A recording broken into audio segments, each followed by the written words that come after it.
الحكم، والدليل ستشاهدونه بالحجة وبالصورة. شاهدوا في هذه الصور الحكم يتكلم مع من هنا؟ ماهوش مجنون يتكلم وحده، يا اخي ما تمشيش لوريات. الحكم هنا راهو يتكلم في لوريات.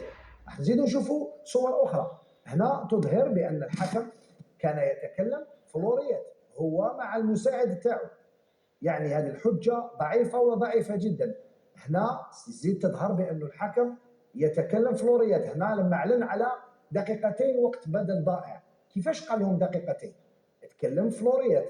هنا نزيدوا نشوفوا صور أخرى بوندون لو ماتش تبين بأنه حكم اللقاء لم يقل الحقيقة. وهذه قضية لوريات ما تمشيش يا خويا، نحيها. إذا ما تمشيش لوريات ما ديرهاش، لكن أنك تحط لوريات بهذه الطريقه. هنا هو حكم التماس او يتكلم في السماعه مع حكم اللقاء. على كل حال اللقاء هذا اسال الكثير من الحبر. البدايه كانت بهذا الهدف الذي يعترف حتى ناس قسنطينه وناس النادي الرياضي القسنطيني انه غير شرعي. يعطينا الصور تاع الهدف اللي تثبت ايضا انه الحكم لا يقول الحقيقه. حكم التماس قال بانني لم اكسبتيش الهدف، ما طلعتش.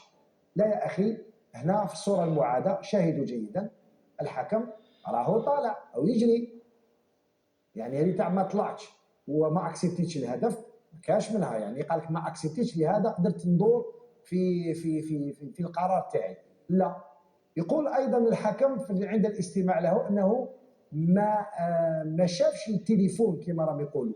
ليس التليفون هو اللي خلاه يتراجع عن قراره النهائي. لكن لماذا تراجعت عن قرارك النهائي بما أنه الهدف غير شرعي وانت احتسبت الهدف وكنت تتسبب في فوضى عارمة؟ الهدف يظهر أنه غير شرعي. قبل ما نشوفوا صور بعد الإعلان عن أو قبول الهدف، أعطينا البيان الأول للاتحاد